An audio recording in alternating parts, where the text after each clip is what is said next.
Well, we just finished testing this Genesis G90 sedan. 100 grand for a Korean car. Wow. Nice rig, but we need to find something a bit less expensive, so let's call up Infiniti and see what they've got. I need an SUV anyway.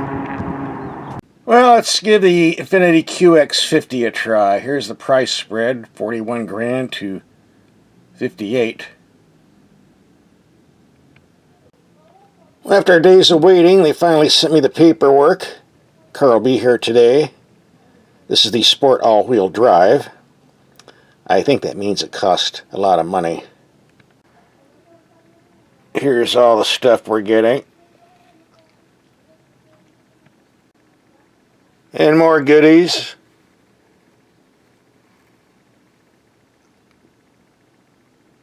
And of course, there are going to be options. Heaven forbid we should have all this stuff standard on a high-end car. And there's the total tab. No safety rating yet. And it's made in Mexico! My goodness. By the way, we also tested two other Infinitis recently. The Infiniti QX60 and the Infiniti QX50. We'll have a link for those videos at the end of this video. So you're getting 3 Infiniti videos to watch for the price of 1 free. Alright, we're at our test facility. Let's open the door and roll this car out. See what it looks like. Pretty decent looking design, I think. And the side view. I like these wheels. And the rear view. And the Nissan Infiniti headquarters is located in Tennessee, where they ship this from. Well, the first thing we do when we get a vehicle is take the headlights out in the dark and see how they work. We'll do that later on in the video. Then we check and see if there's a spare tire. I know there's not because the QX50 comes with run flats. That's why I have my tire repair kit.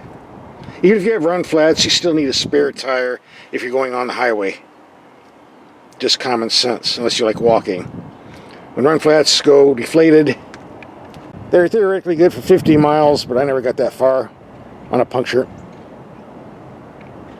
At the very least, you should at least have a can of stop leak. But, your choice.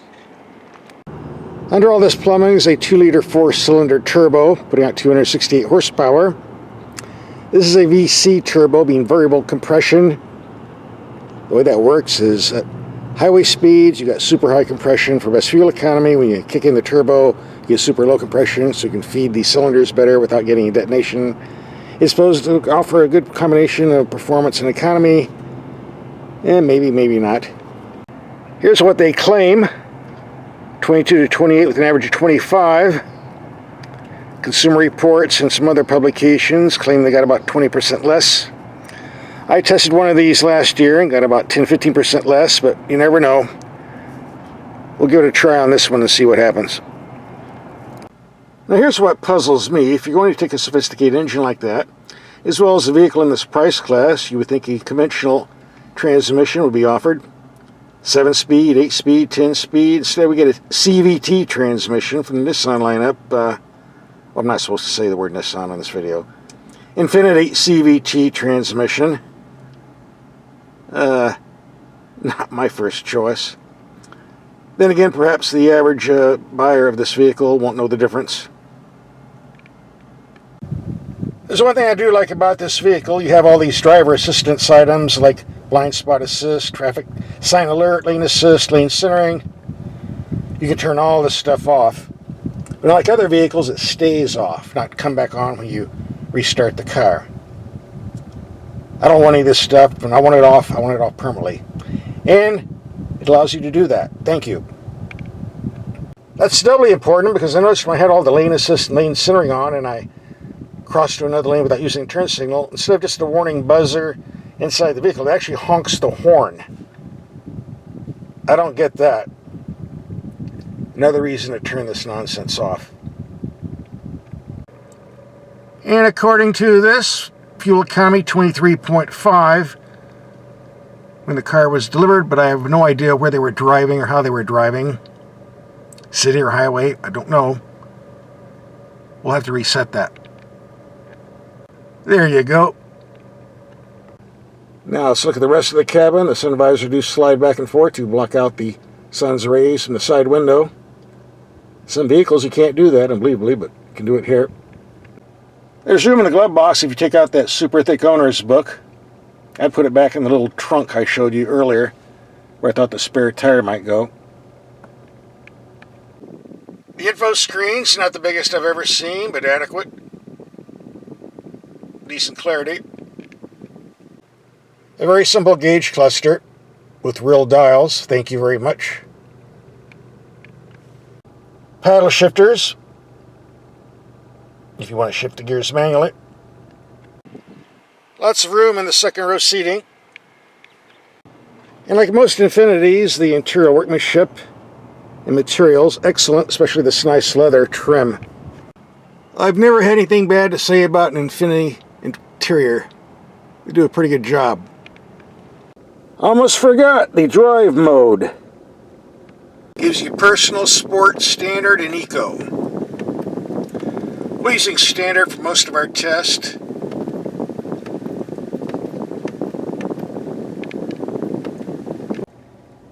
And you have another little knob here that controls your navigation. Oh, we're in outer space. Let's come back down to Earth. Part one of the video is over. Let's take this out and do some driving. Power steering's pretty decent. Doesn't really have much feel. It's quick enough. As we do in all of our videos, we're going to take some mild speed humps around 15 to 20 miles per hour. See how the suspension performs an impact. And these are run flat tires, which are usually pretty stiff, so see what happens with those too. Bump number one, firm but not uncomfortable. Number two, number three, and the big one. Felt that one, but considering we're run flat tires, not too bad. This engine's got pretty decent power for a 4-cylinder, but it is kind of loud. They'll hear you coming.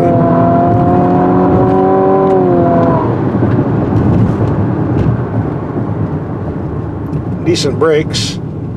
Pedals a little softer than what I would like, but nothing to complain about. These run flat tires are definitely noisy. While I don't feel every bump on the road, I certainly hear them. Not good for long highway trips. I'm getting around 18 miles to the gallon in the city and 22 in mixed. Let's reset everything and take a highway trip. Like so. This QX50 is a comfortable highway cruiser for the most part, although those run flat tires do a lot of thumping over rough surfaces. It gets to be annoying after a while. Otherwise, the ride is reasonably soft, the wind noise is low, the seats are comfortable, driving position is good. And this little Turbo 4 does a great job of passing, got a lot of bottom end torque.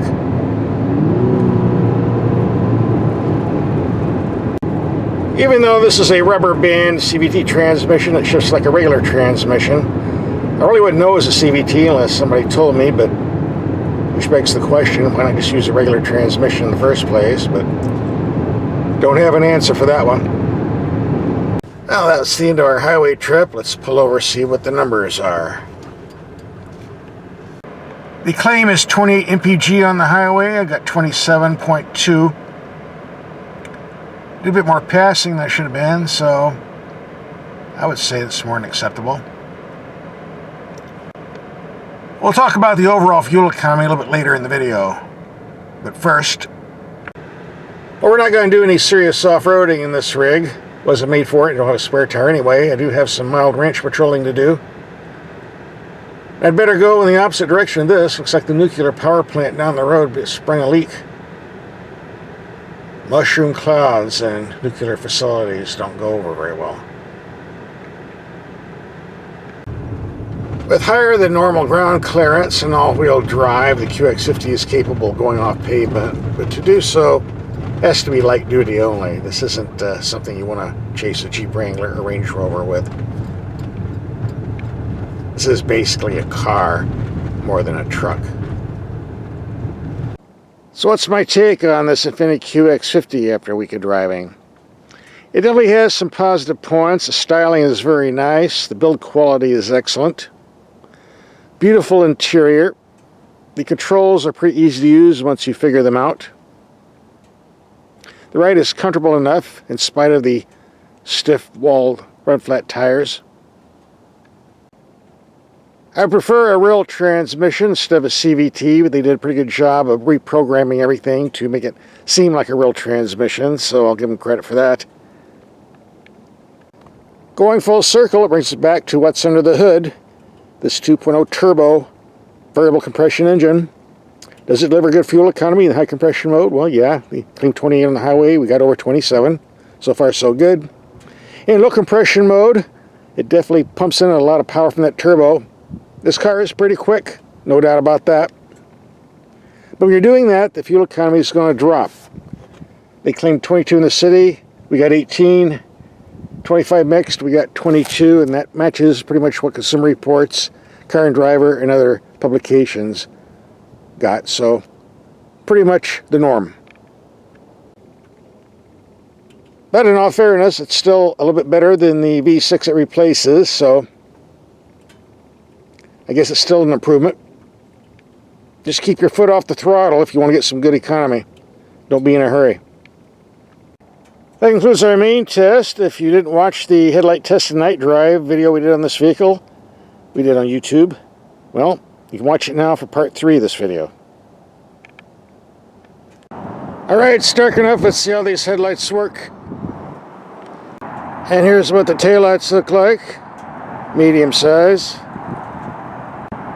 And now with the emergency flashers.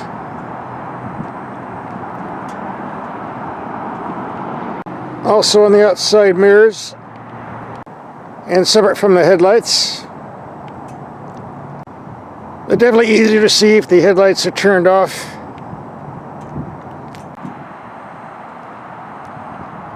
Right enough back here. And when you open the door, you get the Infiniti emblem on the pavement. So everybody will know what you're driving. See, there's also illuminated Infiniti emblem on the rocker panels. So you won't forget what you're driving. What, you again? I'm not feeding you. Get out of here. Don't ever feed a cat. You'll never get rid of him. One piece of fish, now he thinks he lives here. Hey. Hey. Spot. Hey. Psst. Go home. Put the transmission in reverse, and here's what we see on the screen. Which isn't the biggest screen I've ever seen, but adequate enough. The other screen for the radio lights up pretty good. Shifter and other controls light up pretty good too. A nice gauge cluster, very simple. The interior lights do a pretty good job to brighten up the cabin.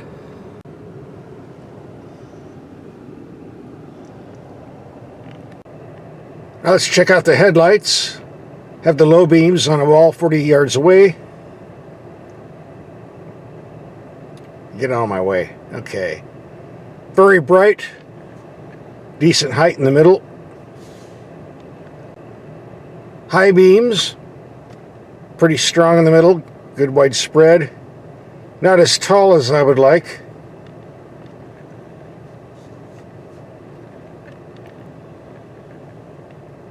But it will do.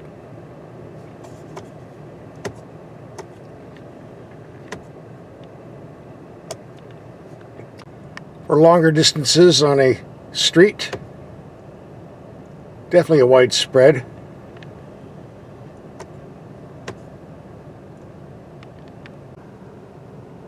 One thing I do not like are auto-dimming mirrors, because when I'm driving in the city I do not want blacked out mirrors. I don't think it's safe.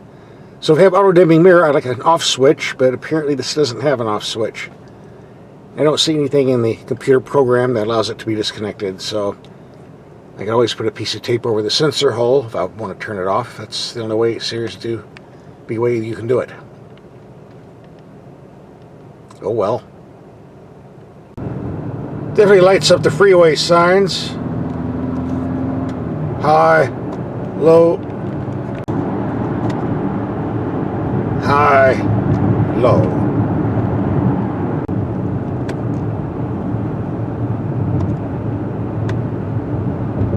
And here we have the side road by the freeway.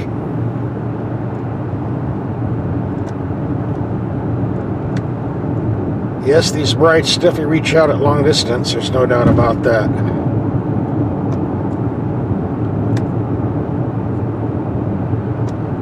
If you do a lot of driving on backcountry roads, very useful.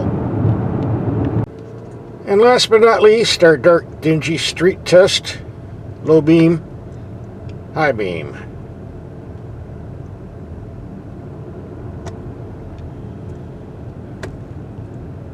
Did manage to light up one kitty cat.